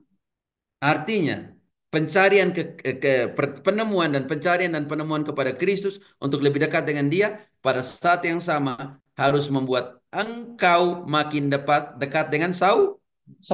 saudaramu. Karena itu karena itu Fransiskus menekankan yang dinamakan itu eklesiologi dari umat, eklesiologi del pueblo. Artinya gereja punyanya umat, begitu. Saudara dan saudariku yang terkasih, kita mau yang mana nih? Kalau di sini hampir sama modelnya. Kalau dia pertama di titik ini, kalau dia makin ke sini dan yang ada di sini makin ke sini, jarak antara mereka makin dekat. Yang ini, analisa yang ini yang di tengah ini teman-teman, itu yang sudah aktualisasikan, yang saya refleksikan dalam konteks berbeda dalam pengertian SPD punya seperti apa. Seperti itu. Karena itu kadang Sofi masih di sini, Pankreasius sudah di sini, tetapi berjuang untuk sampai ke sini. Karena itu gereja yang Paus bilang begini, gereja di dalam perjuanganmu, kalau engkau hanya ingin menjadi sangat spiritual, maaf, jika engkau ingin berjuang untuk menjadi sangat spiritual dalam hidupmu, engkau harus menjadi sangat manusiawi. Ini penting. Semakin dekat dengan Yesus, semakin dekat dengan sesamamu. Oke teman-teman, panduan untuk renovasi gereja. Pertanyaan kita, apa yang mempengaruhi gereja pada saat ini? Fransiskus bilang, apa yang berhenti dan apa yang sedang bergerak maju? Yang ketiga, apa yang melemahkan gereja dan apa yang menguatkan gereja? Makanya tadi dia bilang, kita tidak bisa hilangkan situasi gereja dari konteks dunia. Karena kita hidup di atas dunia ini. Makanya tanda-tanda zaman mempengaruhi proses perjalanan gereja. Dan bagaimana gereja mempengaruhi, memberikan aksi nyata partisipasi dalam perubahan zaman seperti itu. Makanya pertanyaan untuk panduan untuk renovasi gereja di dalam tiga pertanyaan ini ya teman-teman. Semoga juga yang kalian yang sebagai Dewan Gereja, Dewan Proki akan bertanya seperti ini. Apa sih yang mempengaruhi paroki kita akhir-akhir ini? Apa sih yang berhenti bergerak sebagai sebuah paroki? Dan apa yang membuat kita maju makin hari makin maju? Atau kita hanya sama saja misa, masa, mesa. Mesa itu makan. Misa, masa artinya orang, dan mesa artinya makan. Begitu saja konsep pastoral. Romo-romo juga berpikir begitu. Saya pergi misa, karena begitu banyak orang di sana, ada orang di sana, ada masanya di sana. Setelah masa, setelah misa dan masa, saya pergi ke mesa untuk makan. Meja kan makan, sebenarnya mesa ya. Nah, dalam bahasa Porto atau bahasa Spanyol. Jadi kita bergerak ke dalam 3M. Misa, masa, mesa. Oh, misa, masa, dan meja. Meja makan. Tetapi apa yang sedang yang mempengaruhi proki saya ini? Di dalam konteks orang muda, apa yang sementara mempengaruhi mereka sebagai gereja ini? Apa yang sedang mempengaruhi Pak Sutri di proki saya seperti ini? Karena itu saya buat punya program, proki punya program untuk para Pak Sutri, karena Pak Sutri punya situasi seperti ini. Apa yang secara proki ini telah berhenti tidak bergerak lagi? Apa yang membuat proki tetap di tempat tanpa bergerak maju? Apa yang melemah di grup Legio Maria, di grup OMK, dan apa yang menguatkan? Ini panduan renovasi gereja menurut Fransiskus. Pertanyakan itu, pertanyakan itu. Yang membuat saya tetap di tempat dan membuat saya bergerak di dalam konsep gereja. Ini yang dia bilang profil gembala ini seru ya teman-teman. Seru ini profil gembala nih ya. Di dalam sebuah eklesiologi, dalam gereja kita tidak bisa berhenti omong tentang profil gembala, kriteria kegembalaan. Yang pertama, baptisan dasar pelayanan gerejawi. Ini penting sekali. ingat kembali janji pembaptisanmu. Para gembala. Para dalam pengertian ini bukan hanya gembala dalam pengertian tertabis ya. Saudara-saudara kita, kalian semua yang ada di grup, yang ada di grup proki, yang ada di lingkungan, yang ada di stasi, yang ada di komunitas, di atas pergerakan eklesiastika, Legio Maria, Karismatik, OMK, KKMK, Misdinar, BIR, Bina Iman Remaja, Bina Iman Anak, BIA, kepemimpinan. Yang pertama, baptisan dasar pelayanan gerejawi. Ingat kembali janji baptismu. Apa yang engkau bisa buat untuk gereja di dalam janji baptismu? Jadi nabi, jadi imam, dan jadi semua tidak mau jawab nih. Pembaptisan, jadi imam, jadi nabi, dan jadi Saksi Kristus. Kerja. Bang. Ini nih ada 3 janji Gembala. baptisan. Hah? Gembala. Ya gembala atau pemimpin, oke? Jadi pemimpin. 3 hal itu. Janji baptis. Yang pertama, renovasi kenabianmu untuk mengatakan yang benar, yang tidak benar. Untuk mengatakan ya dan tidak. Jangan panas, jangan dingin. Ingat itu. Kenabianmu ada di mana? Seperti para nabi, Elias, Yeremias, dan semuanya. Untuk mengatakan, ini loh kehendak Tuhan. Selesai. 1, 2, 3. Menjadi pemimpin. Seperti apa? Nanti ada 3 tempat gembala nanti. Kita sentuh di bawah. Dan menjadi imam di dalam pengudusan. Semua apa yang saya buat sebagai bapak, mama, sebagai suami, sebagai istri dalam proses pengudusan keluarga saya. Gembala, profil gembala, kepemimpinan yang ada di stasi di semuanya, imam dan semuanya uskup. Jadi perantara, bukan intermediasi. Mengerti teman-teman intermediasi? Intermediasi itu perantara artinya engkau 2 hal. Yang dari sini engkau dengar, yang dari sana engkau dengar. Bagaimana dalam fungsi mempersatukan intermediasi kan? Dalam pengertian intermediasi teman-teman, engkau ada di antara. Bagaimana? Orang Oh yang tengah. iya, yang seperti ini. Oke, saya ikut seperti Mediator. ini. Ya, Orang Mediator tengah. mau. Pengantara. Jimmy Kan? kenapa Jimmy? Intermediat. Orang tengah gitu mau. Jadi mediator, Ya, mediator. orang tengah. Jembatan. Jadi orang tengah saja. Engkau ada di tengah-tengah saja. Tapi fungsinya apa? Fungsi pengantaran Mediasi. tuh di mana? Perantara antara mereka tuh yang mana?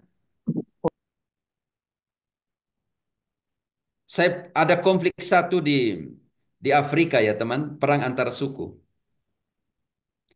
Uskup ambil keputusan bahwa untuk mengirimkan imam dari suku ini di suku sebelah yang lagi berkonflik. Di dalam sebuah perayaan teman-teman, kemanusiaan nyata di situ.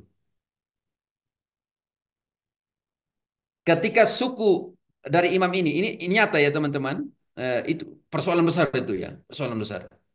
Ditugaskan di suku yang berkonflik dengan sukunya, ketika ada penyerangan di Afrika dari suku yang berkonflik ini kepada suku yang di sana yang dia jadi pastor proki di sana, dia perintahkan tutup gereja dan terjadi pembasmian besar-besar. Suku yang datang serang adalah suku pastor proki itu kepada suku yang proki yang dia kerja. Di dalam pengadilan dia bilang begini, minta maaf, darah memanggil lebih kuat dari pembaptisan. Teman-teman bisa mengerti? Paham, Romo, paham. Jimmy, ya, Loro bisa mengerti. Dia Paham. membiarkan suku di mana dia darahnya berasal dan dia menyangkal pembaptisannya dan dia harus menjadi perantara di situ untuk perdamaian. Di dalam penghakiman, di dalam pengadilan dia bilang pernyataan ini. Ternyata panggilan darah itu lebih kuat daripada pembaptisan. Dan dia membiarkan pembunuhan besar itu. Sedih kan? Makanya di mana? Di antara intermediasi dia hanya ada di tengah kan? Ya, lu perang aja gue ada di tengah nih ngapain? Pemimpin yang cuci tangan seperti Pilatus. Yang ketiga, orang yang mampu merasakan rasa spiritual umat.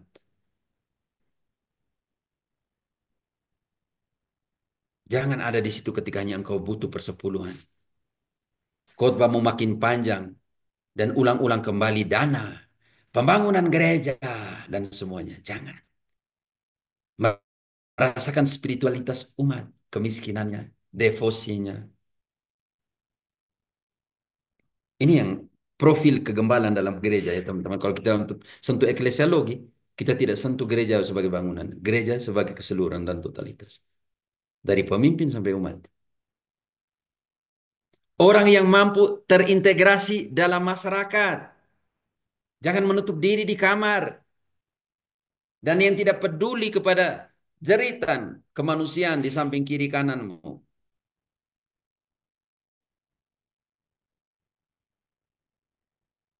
Yang keempat, yang kelima, maaf.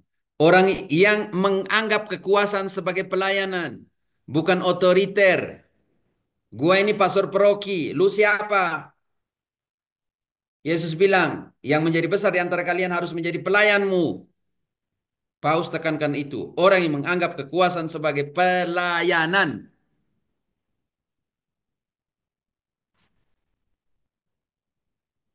Maka pada tanggal 28 Juli 2013, setelah Maret, April, Mei, Juli, setelah 4 bulan pontifisenya, dia pergi ke Rio Janeiro, Brasil. Di sana dia tekankan 3 tempat untuk jadi pemimpin, jadi gembala. Yang seperti hampir sama seperti Indonesia ya, Loro ya. Kalau Indonesia Tuturi Handayani, apalagi ya? Di depan menjadi apa? Tubuh. Kalau Indonesia bilang. Betul. Kenapa? Di depan menjadi teladan. Nah, Di depan tuturi jadi teladan, di tengah. Madio Mangunkarso tuturi Handayani. Oh, yang belakangnya Tuturi Ah, Handayani. Yang di depannya apa? Mendorong. Ing Madio Eh, Mangunkarso di depan itu membangun ya. memang. Hmm. Di tengah. Tengah itu. Oke, pokoknya ada 3 lah. Nanti kita kembali lagi ke ke mentalitas Indonesia. Nanti Paus bilang begini, jadi pemimpin harus ada di depan. Lebih dari menunjukkan teladan, menunjukkan arah, harus mengambil resiko. Semua yang ada di depan yang akan menyerang engkau pertama yang menghadapi. Kita bukan sistem militer yang pion-pion kecil mati duluan di dalam peperangan untuk menyelamatkan jenderal yang ada di belakang. Gereja berbeda, pemimpin harus ada di depan, gembala harus di depan, karena mengambil resiko bahaya yang akan datang menghadang. Bagaimana Fransiskus kalian katakan relativisme ketika dia bilang saya pemimpin dan saya ambil dan saya ada di depan untuk menghadapi semua persoalan, tantangan, serangan kepada gereja. Dan itu nyata, dia harus menyelesaikan persoalan gereja ketika dia menerima gereja dalam krisis dari Benediktus ke dia. Yang kedua, pemimpin harus ada di tengah. Bukan untuk menyembunyikan diri di kerumunan. Tetapi supaya harumnya, baunya itu bau domba. Makanya tadi bilang, orang yang mampu terintegrasi dalam masyarakat, orang yang menganggap, orang yang mampu merasakan spiritualitas umat, orang yang mampu terintegrasi di dalam masyarakat. Supaya harummu, harum domba. Kalau dombamu itu nelayan, engkau harus punya harum ikan. Mau ikan kering ke, mau ikan asin ke, harum ikan artinya hidup mereka terintegrasi di dalam kenyataan hidup mereka. Kalau perokimu mayoritas pemulung, engkau jangan jauh-jauh dari bajumu yang kotor.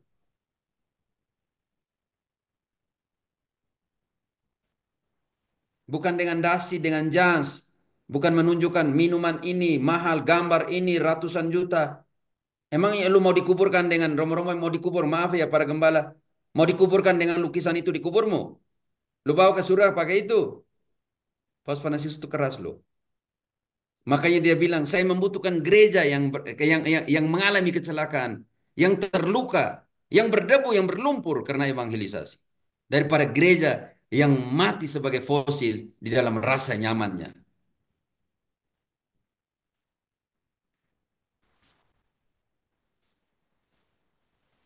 Kalau ditugaskan di sana di pantai utara Ende, di Maorole, harum orang-orang Maorole, jangan harum orang-orang katedral Ende. Meninggalkan gereja, meninggalkan progi lebih banyak di kota. Contoh kecil ya teman-teman, minta maaf. Hormat saya kepada Bapak Uskup Agung Ende, dosen. Monsinyur Budi Kleden. Sebentar sampai adik-adik, kalau begitu minta maaf. Maksudnya seperti ini. Saya selalu ingat dosen saya yang sudah meninggal orang Inggris, yang teologi sosial, John Prior. John Prior. Ketika kami semester tentang teologi sosial, setiap akhir pekan kami dikirim, ada yang jaga toko, ada yang kerja di pelabuhan, dan saya dapat pelabuhan Wuring, Maumere. Itu kalau harinya semen, itu engkau punya muka tuh semen karena harus bongkar muat dari kapal semen ke truk. Kalau hari tepung terigu, terigu yang dibongkar, itu kau punya muka tuh putih, semua seperti tepung terigu. Mengalami bagaimana, dan saya pernah mengalami ketika hujan lebat dan kami tidak bongkar hari itu. Dan satu bapak menangis, mau bawa apa saya ke rumah hari ini? Karena kita digaji gaji harian sesuai dengan bongkaran. Muatan yang dibongkar hari itu tuh berapa ton, itu dibagi. Kita kalau satu kelompoknya 10, maka kita berapa ton kita bongkar hari itu, dan dibagi gaji kita mungkin 50.000 rupiah pada saat itu. Saya omong ini tahun 2006 ya teman-teman. Dan yang kamu lihat ya, yang teman-teman pastor, yang SPD, yang dari Lelero, kami mengalami teologi sosial. Yang lain pergi jaga toko, yang lain pergi ke ke ke ke ini, yang lain ke Sadangbui, pelabuhan Sadangbui, yang yang kerja sebagai pengangkut koper tas orang punya naik ke kapal. Saya dapat waktu di Sadangbui, saya dapat di pelabuhan Wuring yang harus bongkar muatan yang datang dari Sulawesi, beras, semen, terigu, lucu kan, teman-teman? Ada di tengah.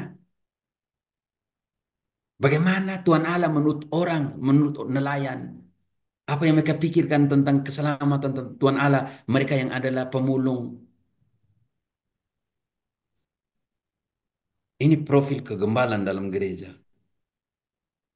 Yang terakhir dia bilang, ini yang saya mau tekankan, profesionalisme tadi yang kita tekankan di atas, kriteria tadi, kriteria profesionalisme dalam renovasi gereja. Paulus, Fransiskus tekankan di sini. Yang ketiga adalah gembala pemimpin ada di belakang. Kenapa ada di belakang? Bukan karena supaya supaya lari dari kenyataan, tidak. Ada di belakang supaya apa? Supaya Memberi arahan. mengetahui, bukan beri arahan. Karena banyak domba yang lebih pintar dari kami. Bisa mengerti, Bu Lucia? Kalau omong tentang keuangan, saya ini belajar filsafat teologi. Saya nggak ngomong tentang kali bagi di dalam administrasi keuangan. Saya bukan akuntan kan? Ada umat kita yang lebih pintar dari kita.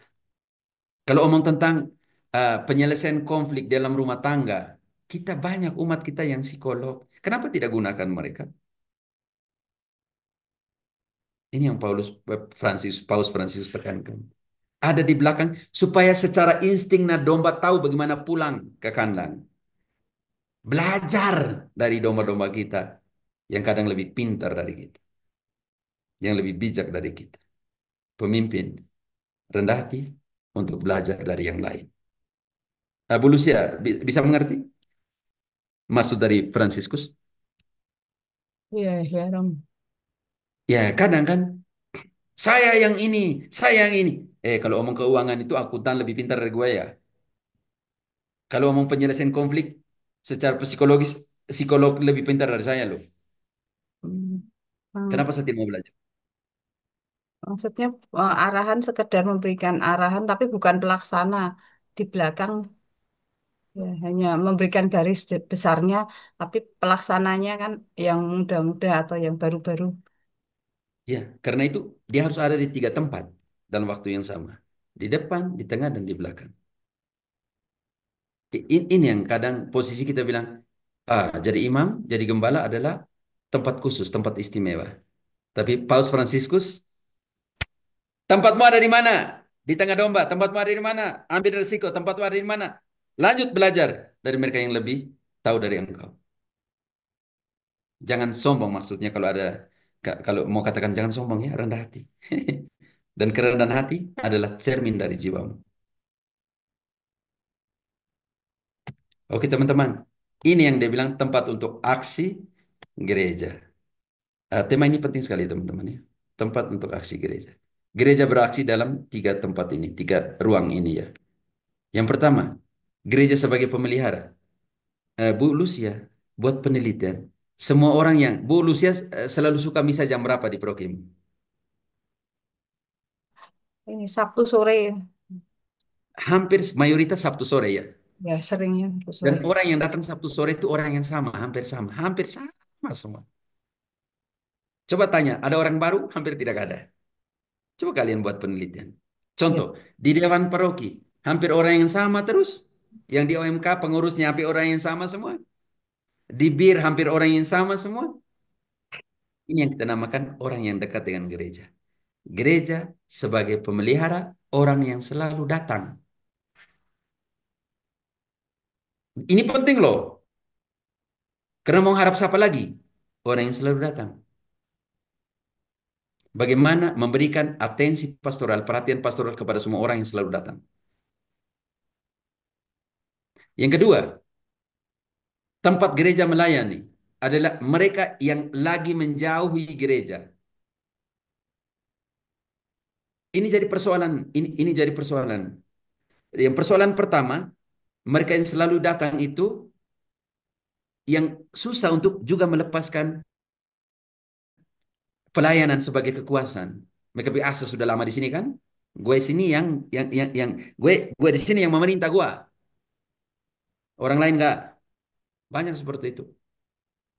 Saya yang mengatakan bahwa imam ini harus keluar nggak keluar dari paroki ini. Banyak seperti itu. Ini nanti yang jatuh yang namanya post power syndrome. Ya, Sudah nggak melayani di sana, sudah nggak jadi pengurus, tapi seolah-olah tetap jadi pengurus sampai mati. Ini post power syndrome ya di dalam tipe gereja seperti ini. Tapi kita harus memelihara mereka.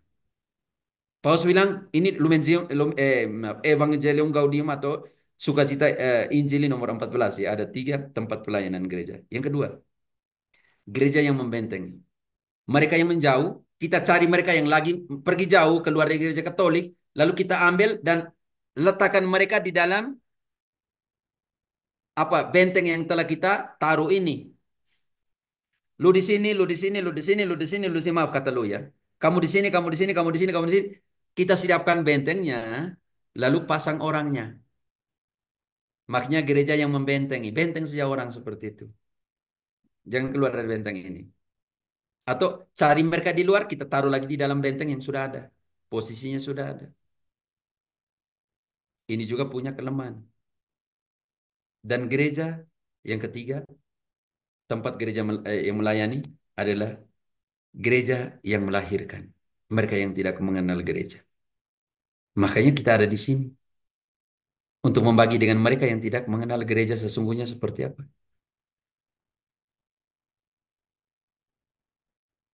Kalau itu buat apa lagi misi? Buat apa pergilah ke seluruh dunia? Kalau yang jauh ini, saya tidak berusaha untuk melahirkan. Ini kalau dalam bahasa Spanyol namanya tipe pastoral engendramiento. Melahirkan. Tetapi untuk melahirkan butuh proses panjang. Gereja yang melahirkan berapa katekumen? 20.000 sekarang ya. Tidak terhitung mereka yang merenovasi kembali janji pembaptisan setelah keluar dari gereja Katolik. Contohnya seperti itu. Melahirkan anggota-anggota baru. Melahirkan keluarga-keluarga baru. Untuk mereka yang tidak kenal gereja. Kalau sebenarnya paus itu relativisme. Kenapa dia tekankan ini? Pelihara mereka yang sudah ada. Cari mereka yang lagi menjauhkan dan lahirkan baru mereka yang tidak kenal iman Katolik. Ini kritik dari mereka yang tidak mengenal Paus Fransiskus di dalam konsepnya tentang gereja. Jangan lari, gereja jangan lari. Jangan lari untuk memelihara mereka yang selalu datang. Jangan namanya itu tidak peduli dengan mereka yang lagi meninggalkan gereja karena persoalan nggak enak dengan Pastor Proki, pertentangan di antara dewan. Ah sudah nggak mau di sini lagi. Ah saya pergi cari di tempat yang saya merasa baik, merasa nyaman. Jangan, engkau harus cari yang lagi menjauhi gereja karena perkawinan mereka pergi dan tidak datang lagi. Bagaimana kita menyiapkan suatu tempat di dalam selamat datang ke rumah. Contohnya, semoga saudara-saudariku yang barusan dibaptis sebagai katekumen baru-baru ini tetap diperhatikan punya pertemuan setiap bulan, bukan pertemuan dengan mereka setiap 2 bulan, panggil kembali mereka yang baru masuk Katolik. Selamat datang dan selamat menemani perjalanan mereka supaya nanti jangan mereka menjauhi. Karena alasan di sini tidak diperhatikan. Kita barusan datang, tidak ada atensi mereka yang barusan datang ke dalam gereja. Tidak ada pendampingan untuk mereka. Mereka berjalan sendiri, kasihan. Dan sekarang, yang ketiga, gereja yang mampu melahirkan mereka yang jauh, mereka yang tidak kenal Injil, mereka yang tidak kenal kitab suci, mereka yang tidak kenal iman Katolik. Apa yang kamu buat? Apa yang kita buat?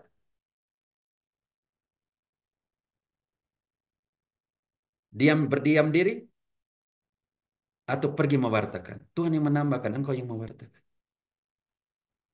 Ini Fransiskus punya pemikiran tentang gereja. Jadi jangan pernah bilang Fransiskus itu apa? Relativisme dalam itu. Keras loh dia punya pemikiran tentang gereja. Maka dia butuh pertobatan pastoral, dari pertobatan pastoral ke pastoral dalam pertobatan. Artinya, kita berpikir bahwa dengan skema struktur pastoral, dengan program yang pastoral kita punya ini yang kita buat, adalah pergi dan membuat orang bertobat, Bulusia. Tidak. Yang pertama harus kita buat adalah sistem, struktur, dan program kita harus ditobatkan pertama. Kelahiran teologi dari umat ada hubungan dengan teologi pembebasan adalah membebaskan konsep Allah dari penjajah dan kembalikan konsep Allah di dalam kitab suci. Dari Allah yang menghukum, menghakimi kepada Allah Bapa yang berbelas kasih. Karena itu semoga keputusan pastoral, program kerja paroki-paroki tidak hanya punya konsep bahwa itu mentobatkan umat, tetapi yang pertama yang menjalankan itu dan program itu punya konsep pertobatan di dalam pastoral itu sendiri. Karena itu dia menekankan pertobatan untuk pelayanan pastoral, pertobatan dari agen-agen pastoral itu sendiri. Yang kedua, ketika engkau menjalankan pastoralmu, pelayanan gerejamu, di sanalah saat dimana kenyataan membuat engkau bertobat. Yang SPD bilang, bertobat dari yang mengevangelisasi kepada yang dievangelisasi. Ketika saya omong dengan Ibu Lucia, pada saat saya omong dengan Ibu Lucia sedang mengevangelisasi saya. Tetapi kita punya mentalitas kan kita yang jadi evangelisator dan mereka harus bertobat dan mereka harus berubah. Berubah kita loh. Dan yang ketiga, pertobatan karena pelayanan. Engkau sendiri bertobat di dalam pelayananmu itu sendiri. Di dalam pencarian Allah itu. Seperti Paulus yang mencari untuk membasmi, ternyata di dalam perjalanan untuk membasmi, dia menemukan perjalanan pertobatan. Jadi perjalanan itu membuat dia bertobat. Membuat dia merubah dia punya mentalitas. Dan yang terakhir, Paus menekankan pertobatan ekologis. gereja yang mampu membantu orang bertobat secara ekologis. Dia menekankan dua hal ini, ego dan eko. Ego itu semua orang adalah bagian dari saya. Saya adalah penguasa ego. Sedangkan ego, lihat posisi manusia ya teman-teman. Posisi pertama, ya, maaf ya. Ah, ah. Ini pertimbangan tadi. Posisi pertama, posisi pertama ya teman-teman. Posisi ego ya. Ego tuh manusia jadi Tuhan, dari jadi Tuhan, semua yang lain jadi bawahan. Ego. Ego. Saya menjadi pusat semuanya. Saya menjadi Tuhan, dan saya menjadi raja dari semuanya. Sedangkan ego, maaf, eko, ekologis dan semua, saya itu bagian dari ciptaan. Saya ada di tengah penciptaan. Saya ambil bagian di tengah ciptaan. Bagaimana? Bagaimana saya menjadi bagian dari ciptaan itu sendiri? Ini yang pertobatan dari ego ke eko. Dari yang berkuasa kepada yang menjadi bagian dari ciptaan itu. Yang berkuasa, kita hati-hati dengan Kejadian 1:26 ya. Kuasailah. eh, dalam pengertian itu, engkau yang pertama, engkau adalah imago Dei. Engkau adalah gambar Allah. Makanya kalau engkau adalah gambar Allah, maka engkau menjadi bagian dari ciptaan. Bukan engkau yang berkuasa. Ini jadi persoalan besar ya teman-teman. Ketika memahami salah, berkuasa, orang pikir egonya yang di sini. Ternyata ego yang di sini. Engkau menjadi bagian. Teman-teman, ego di dalam bahasa Spanyol artinya gaung. Gaung, contohnya. Ketika Bolusia berteriak di tengah hutan, halo, di sana nanti ada yang berteriak, halo, itu gaung. Kalau dia teriak kata buruk, akan juga jadi buruk. Maka engkau adalah gaung, bagian, Gema ya. gema dari ciptaan itu sendiri. Makanya di sini saudara dan saudariku yang terkasih, kadang kadang kita tidak memahami cinta yang besar yang dimiliki Fransiskus kepada dunia dan kepada gereja dan kepada kita semua ya. Makanya kita lebih memahami, maaf ya, Jadi dalam eko itu uh, bergema itu kalau kita berbuat kebaikan untuk alam berarti akan kembali uh, ya, baik juga hasilnya akan baik. Tapi kalau kita uh, menjahati alam kita ya hasilnya akan sesuatu yang negatif atau yang bisa ya. berakibat buruk untuk manusia juga gitu ya, Rom. Kita adalah apa yang kita tanam. Makin banyak yang kita tanam, kita panen. Ya. Kalau dalam 1 Korintus, ya 1 Korintus 9 ayat ayat ayat 1 Korintus 6 ayat 9. Sehingga Yang yang menanam banyak, baik. memanen banyak. Dalam pengertian ini, kalau kita kalau kita menjadi bagian dalam ciptaan itu, kita tidak berhak untuk menghancurkan yang lain. Dalam pengertian. Oke, dalam semua skema yang telah kita bacakan bersama tadi, inilah beberapa konsep eklesiologinya Fransiskus. Oke, teman-teman. Pertimbangan akhir. Eklesiologi Fransiskus. Eklesiologi umat Allah. Menekankan partisipasi umat Allah. Kenyataan umat itu membuat engkau menghidupi gereja. Jadi eklesiologi bukan dari atas. Ini loh pandangan gereja, tidak. Gereja harus lahir dari mana? Bagaimana dan dari mana umat hidup. Maka dia menekankan eklesiologi umat Allah. Itu ada hubungan dengan uh, eklesiologi del pueblo yang Argentina punya, teman-teman ya.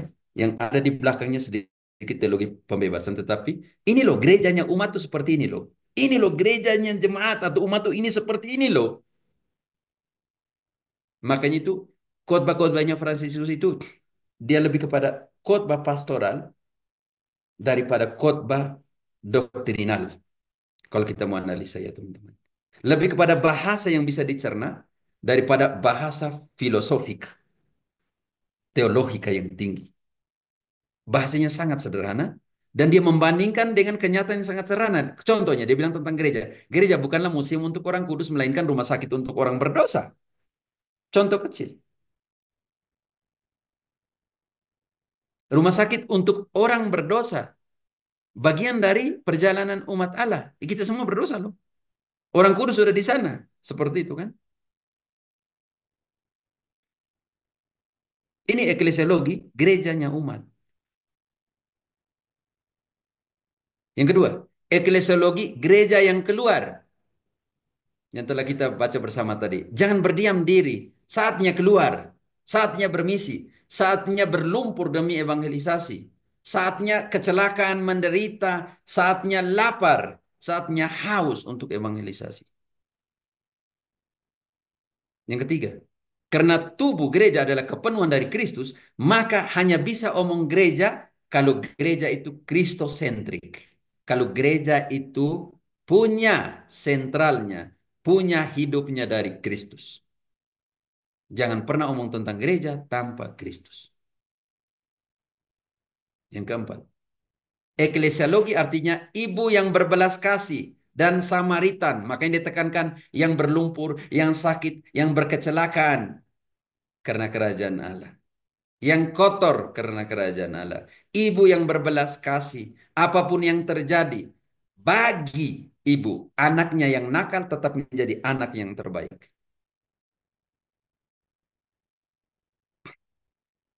Ketika menghakimi begitu banyak persoalan imam atau persoalan umat, Fransiskus mengambil posisi juga yang dihakimi rasanya seperti apa. Maka pernah dia katakan, imam, uskup itu seperti pesawat. Kalau dia tidak jatuh, tidak akan pernah jadi berita. Kalau dia jatuh, semua jadi berita.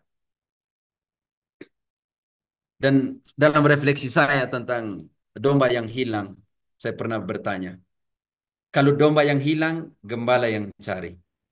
Tapi kalau gembala yang cari, domba menghakimi.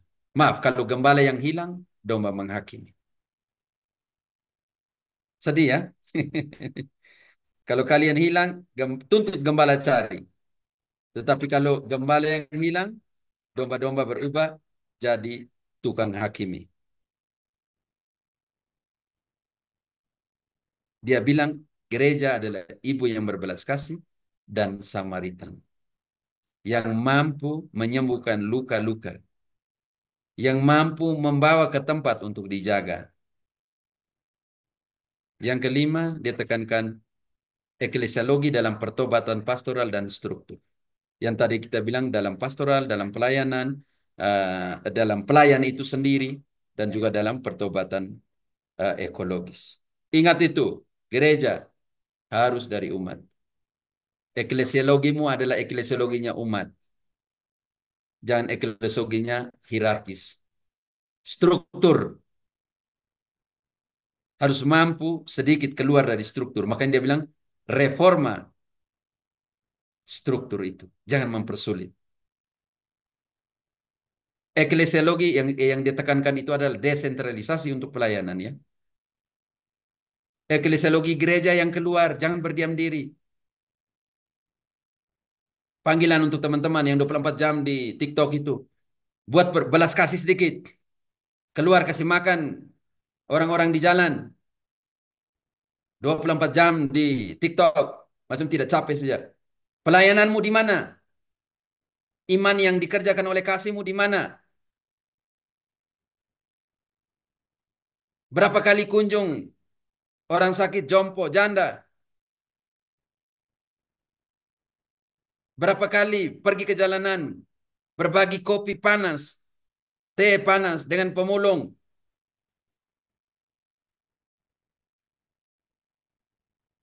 Berapa kali temani istrimu ke rumah sakit?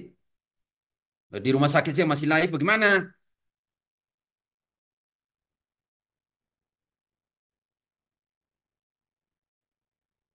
Eklesiologi kristosentrik. Omong tentang Kristus dan keselamatan yang ditawarkan. Bukan omong tentang dirimu. Saya buat ini, saya buat itu.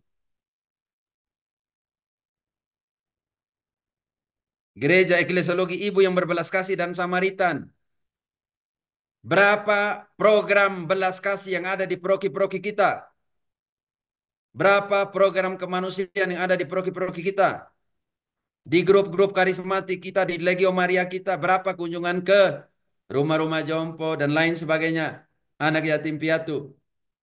Bukankah menurut Yakobus 1 ayat 27, agama yang tak bernoda adalah mengunjungi janda-janda dan anak yatim dalam kebutuhan mereka dan tidak dan berusaha supaya tidak dicemari oleh dunia.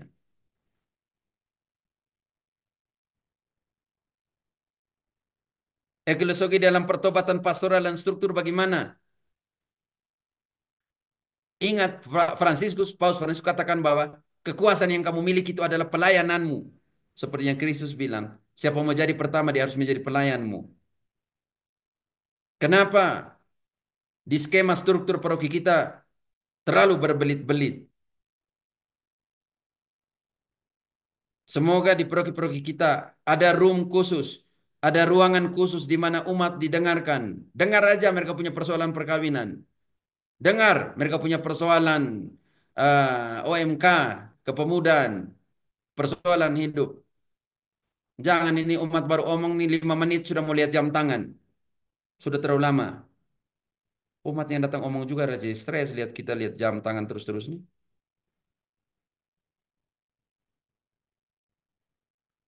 Ini pertimbangan akhir dari Paus Fransiskus. Ingat saudara dan saudariku yang terkasih, gereja bukanlah museum untuk orang kudus, melainkan rumah sakit untuk orang berdosa. Berdosa. Yang mau sangat spiritual dalam hidupmu harus menjadi sangat manusiawi. Tetapi semuanya tetap kembali kepada kebenaran. Punya banyak pertimbangan pastoral, hanya sebagian dari seluruh perjalanan eklesiologinya Paus Fransiskus. Yang kita omong malam hari ini adalah homenaje, adalah penghormat. Homenaje itu adalah penghormatan tertinggi. Maaf, saya bahasa Spanyol muncul. Penghormatan tertinggi kepada sebagai paus yang telah dia buat selama 12 tahun ini. Inilah model gereja, inilah gambar gereja, inilah gereja yang dihidupi. Walaupun yang saya bahas ini hanya sekecil kuku yang Paus Fransiskus berikan selama 12 tahun ini kepada gereja universal. Ini loh. Dalam eklesiologi Ibu yang berbelas kasih dan Samaritan, ketika dia menjadi imam di Argentina, menjadi uskup di Argentina, dia harus menyelamatkan begitu banyak orang dari penghilangan manusia yang dibuat oleh diktator Argentina pada saat itu. Dan satu hal, dia mengambil risiko mengorbankan identitas imamatnya, kartu namanya kartu imamatnya, tarjeta saserdotalnya itu, dia berikan kepada seorang awam supaya dia jangan dibunuh karena membawa identitas imamatnya. Apa yang kita bisa buat? Apakah hanya mengkritik dia? Atau yang kita bisa buat adalah mulai mengerti apa yang diinginkan oleh Fransiskus untuk gereja selama 12 tahun ini.